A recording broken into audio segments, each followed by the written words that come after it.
This is the biggest battle. We have been waiting to make this video for quite some time, but it's finally Super Mario Odyssey versus The Legend of Zelda Breath of the Wild.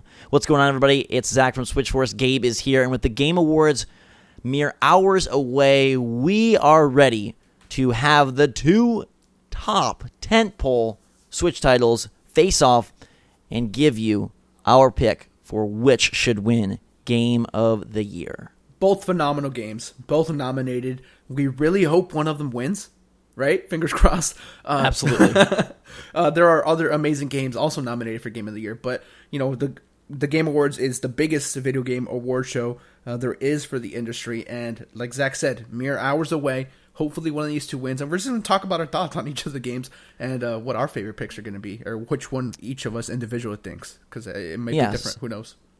So we'll go over Zelda, then we'll go over Mario, and then we'll give you our individual selections. We have not revealed them to each other, so we'll have to see where things go. Let's start with The Legend of Zelda Breath of the Wild. It released on launch day, and people were insanely excited for this game. It was announced well before the Switch itself was announced, and things were shown about this big, bold, open world.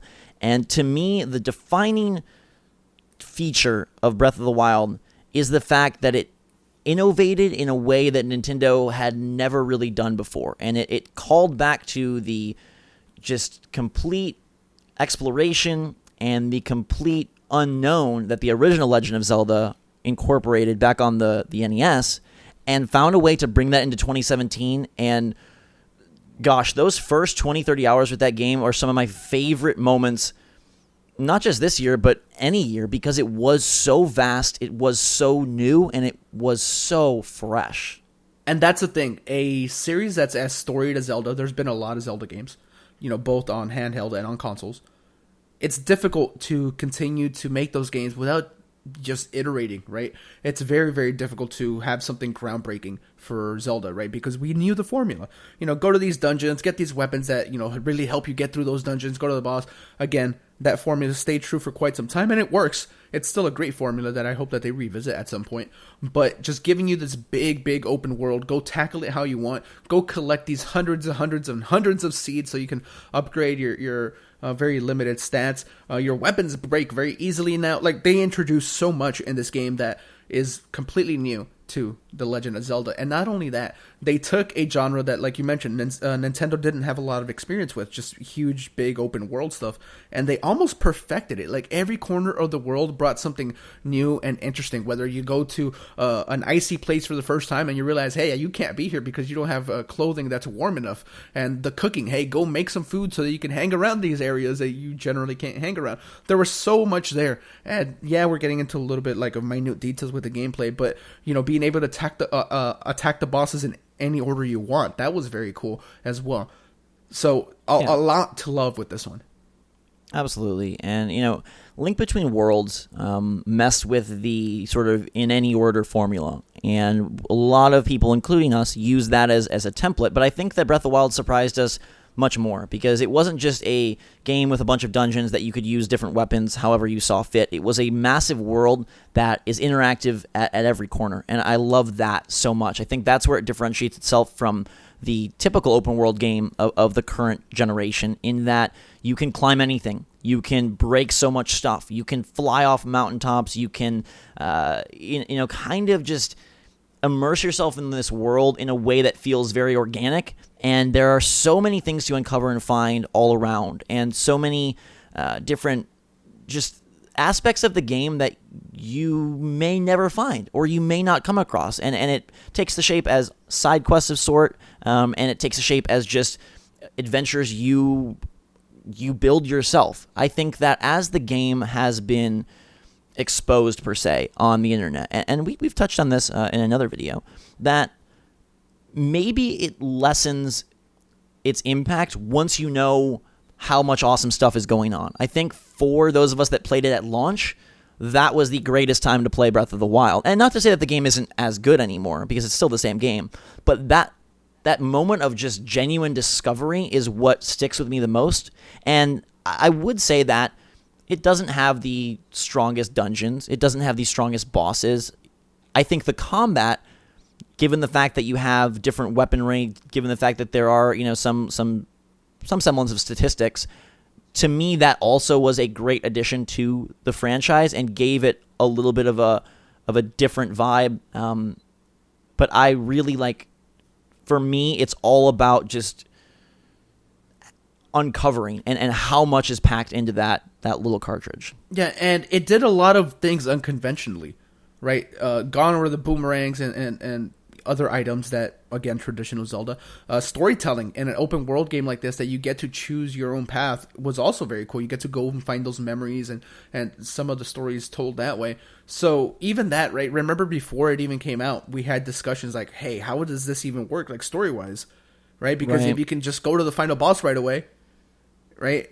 So they did a lot of those things unconventionally. They broke the mold of what a Zelda game is, and I think that future Zelda games will be better for it. Absolutely. And I think back to the couple of times we got to play Breath of the Wild before we had, retail copies. And we were always on the Great Plateau and climbing up the broken temple there and talking to the old man and getting to mess around with some enemies. It felt very cool, but we were like, how does this carry over into a full game? What the heck do you do? And I think it was super impressive that they were able to translate that into a massive world in a massive game. We haven't even touched on the shrines, the fact that there was this puzzle-solving element that had some really ingenious ideas and some really fun ones. And I love the fact that in Breath of the Wild, you can, as a player, focus on so many different sectors of the game. You can focus on, getting as many weapons and building your Link as best as you can. You can focus on getting the dungeons done as quickly as possible. You can focus on collecting those memories and going through side quests. You can focus on getting through the shrines.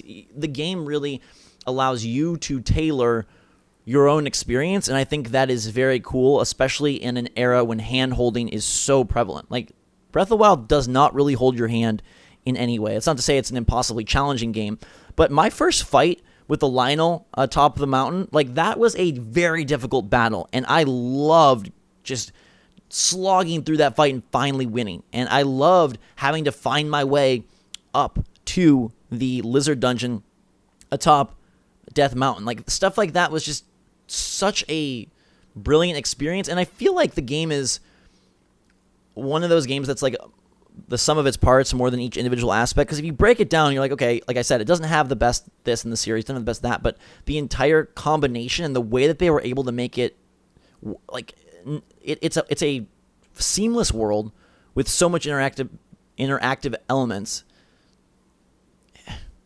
It really is, when you talk about it, it is such an achievement. The fact that Nintendo did this as their first game on Switch, it's crazy. And with, again, new introductions to Zelda, like physics, the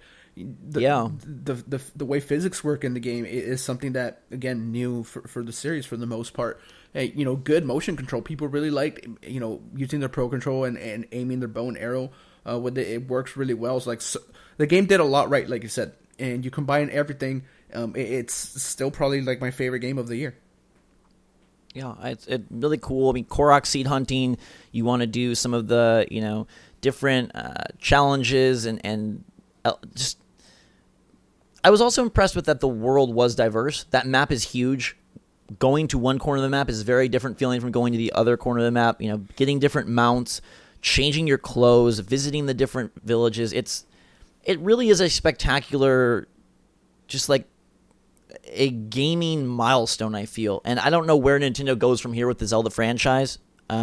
We have yet to even see DLC Pack 2, which kind of rounds out this title. But let's touch on a few things that we didn't like as much. I will say that I was disappointed in the amount of dungeons. I would have loved to see more. I think the moving parts were cool, but I found them pretty simple in difficulty, and I got through them quite quickly. Even though they were impressive, visually or impressive conceptually, I do wish there was more there, because still, dungeon diving is my favorite part of the Legend of Zelda franchise.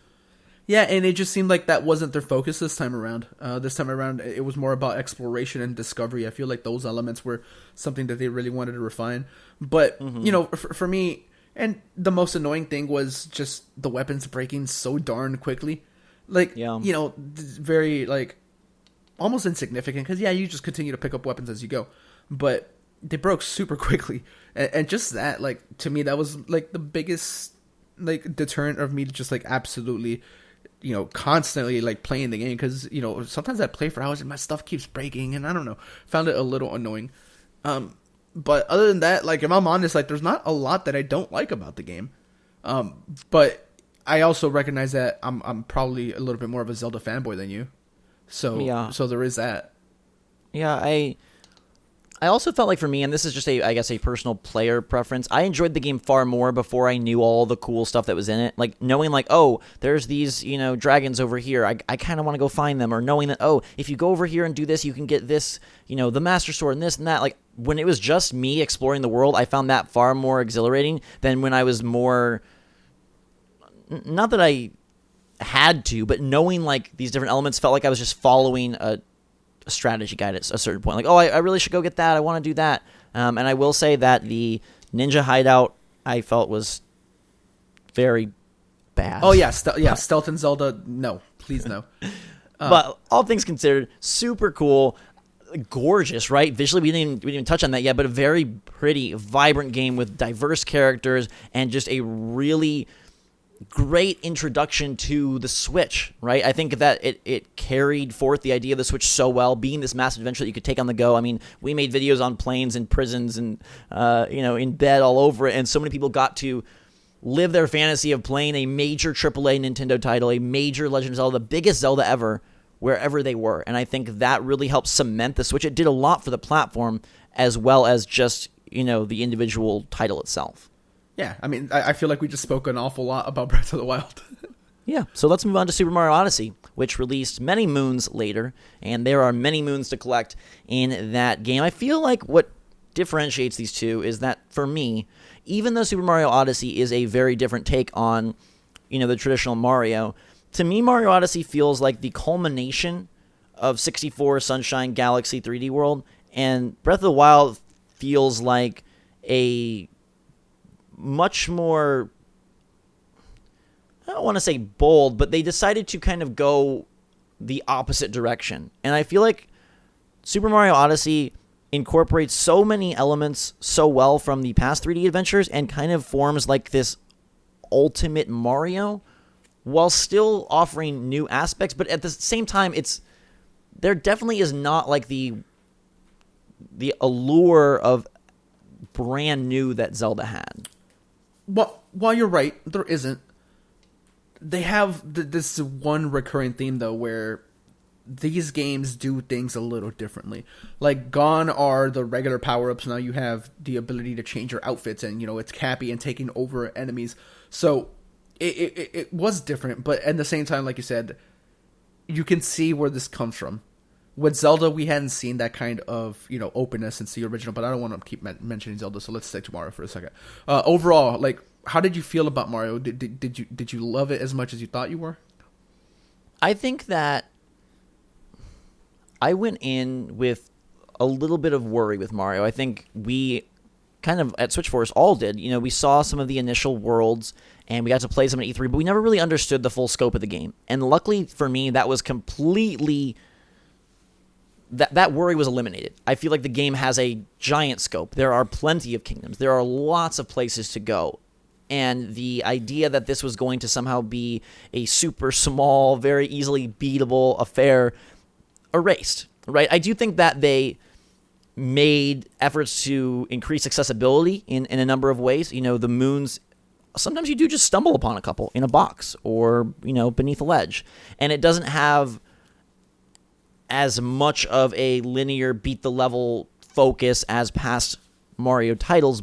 But with that being said, there is plenty for you to do, and there is still plenty of magic to be had. I think that Super Mario Odyssey, without being all brand spanking new, still delivered a bunch of really incredible moments. And I don't want to spoil them because all of them are spoiler laden, but there still were incredible set piece moments or incredible catch you off guard moments that are definitely aspects that define the year for me across gaming. Absolutely. Another aspect about Mario that I think we should touch on is just the technical aspect and how pretty it is and how well it runs handheld.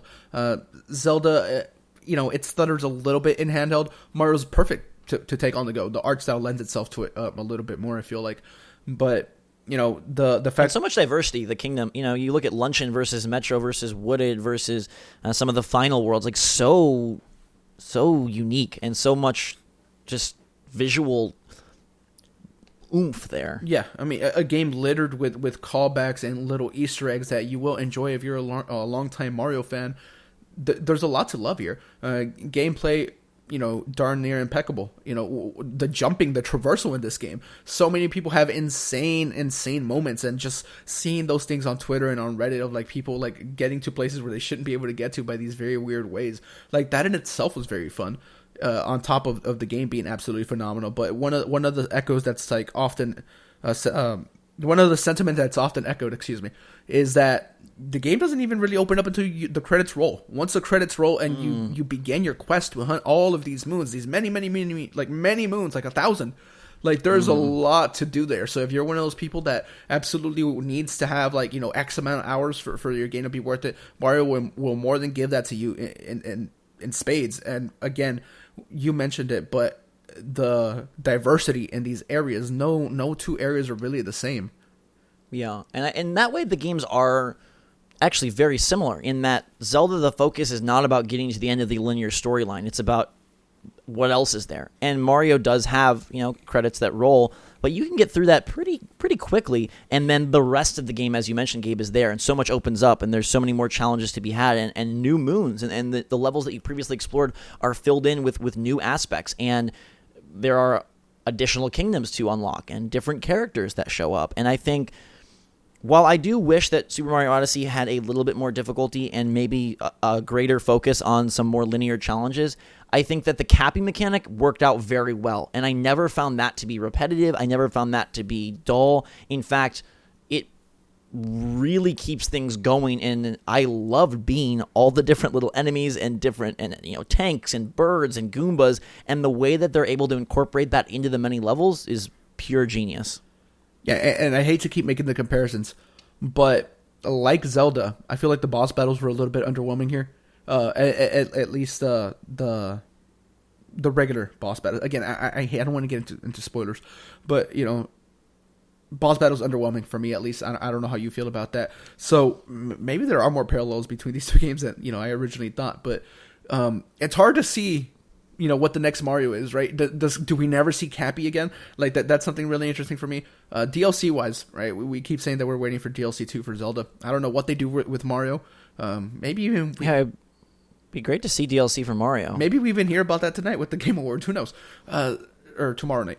Regardless. Yeah, I think like for Zelda, it's hard to imagine a Zelda where you can't climb everything and interact with everything. And for Mario, it's like, okay, you're going to get rid of Cappy. We just were able to like capture everything and be everything. But Mario does have such a history with level-based gaming that I think they could remove and go back to that easily.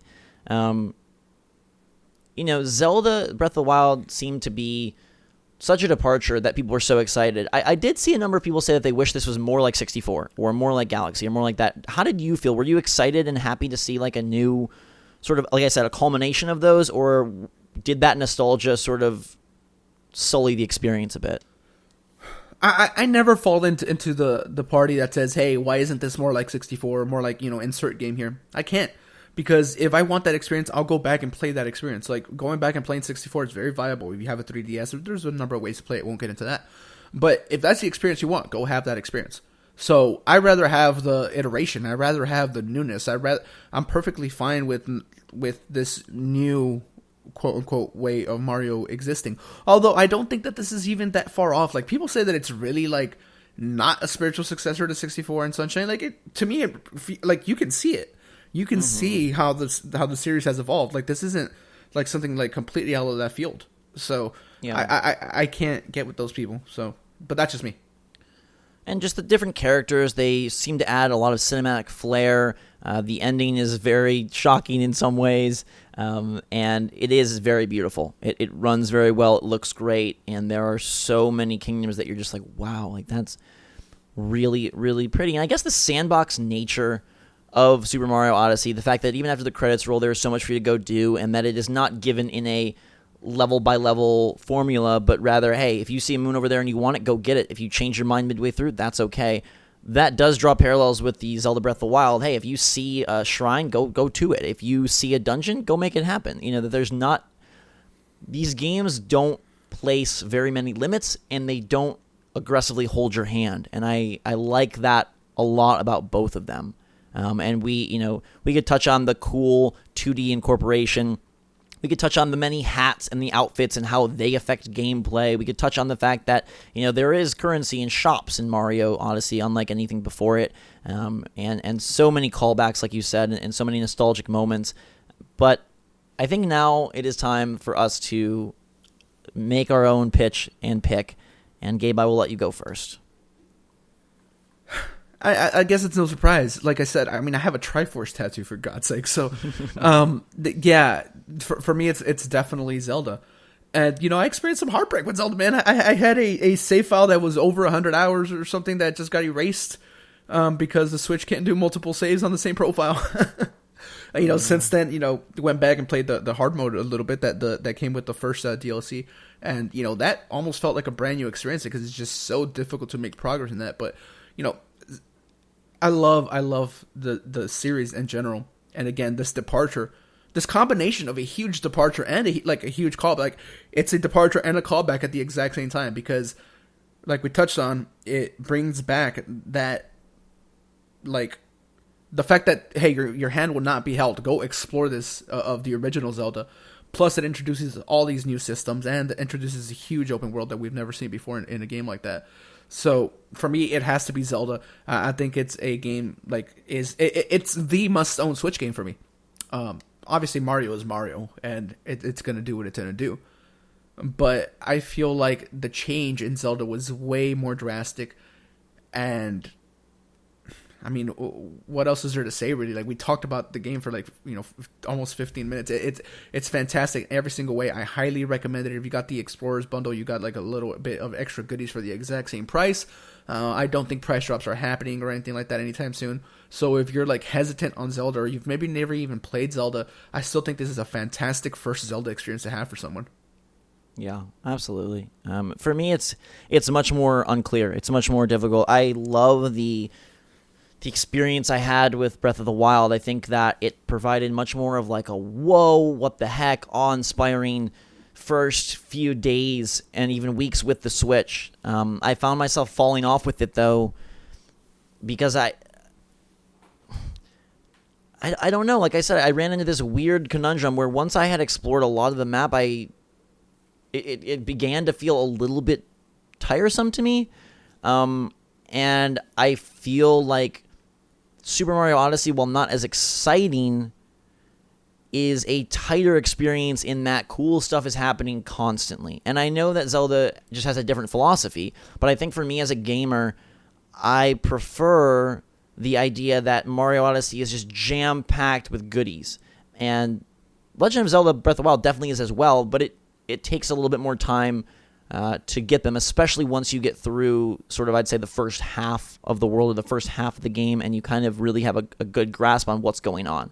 So Breath of the Wild, to me, provided a much better first experience, a much more inspiring and whoa, games have come so far moment. But I really like the near flawless execution of Super Mario Odyssey. I think through those levels and even set aside, the post-game content and all the moons and all the different outfits and what happens and where you go once you beat the game. That run-up to Bowser through those levels, again, it just hits you over the head again and again with diversity and fun and awesome levels and awesome moons and awesome new captures. And to me, I have always said that gaming to me is at its best when the hands-on-the-controller experience is awesome. And people were worried about Mario being a little bit floaty this time, a little bit, slippery. I didn't feel that the case once we had the final game in our hands. I feel like he controls amazingly well. And it is, for me, the 30-second loop of Mario Odyssey is more enjoyable than the 30-second loop of Breath of the Wild, even if Breath of the Wild is a greater achievement. So for myself personally, I pick Super Mario Odyssey. I think at the Game Awards, Breath of the Wild handily defeats it. Yeah, so, I mean, there you have it. I picked Zelda. He picks Mario. And either way, I just hope one of the games wins. I mean, I'm not going to be mad if Mario wins. I mean, I understand it. I think they will. I have high faith in this year being sort of the Nintendo year. I think Switch has sold insanely well, and I think it is, almost incredible to think that one company put out both of these games and so many more, right? Splatoon 2, ARMS, Pokkén Tournament, Mario Kart 8 Deluxe, Snipper Clips, like so 1-2 Switch game. There's so much stuff, and how do you have a year that brings games that are so critically acclaimed and so beloved by fans? It really is impressive, and I think if you didn't believe it before, if you were caught up in them being a baby developer or you didn't like the Wii U era, Nintendo is the king of gaming, and I think it's really just wonderful to see that be embraced globally. Yeah, I agree. So Mario, Zelda, you can't really go wrong with either. I feel like they're both must-owns, whether you're a long-time franchise diehard or a brand new player. They have something for you, and I think you'll get a lot of value out of both games, both big games, both definitely worth the money, both have a lot of epic moments, a lot of fun, a lot of things to uncover. And as we had this conversation, it's interesting to see that even if structurally they're very different, thematically, I feel like they have a lot in common. So let us know your take in the comments down below. Which game are you picking for Game of the Year? Is it Super Mario Odyssey or is it Zelda Breath of the Wild? Which one is your favorite? Even if it's not your Game of the Year, how do these heavyweights end up for you? We want to hear your thoughts in the comments down below. If it's long, if it's short, let us have it. Your pick, Mario or Zelda in 2017. Thank you so much for watching. Thank you so much for being a part of all our Legend of Zelda coverage, all our Super Mario Odyssey coverage. Those two games really, I think, helped define this year and define the Switch. And because we cover the Switch, it played a major part of our Switch Force life in 2017. So here is to more gaming goodness in the future. Thank you so much for being a part of it. Make sure to subscribe to stay up to date on all the latest and greatest from the Switch. We'll definitely have a reaction video and a recap at the Game Awards. Until then, though, everybody, for myself and Gabe, Switch Force out.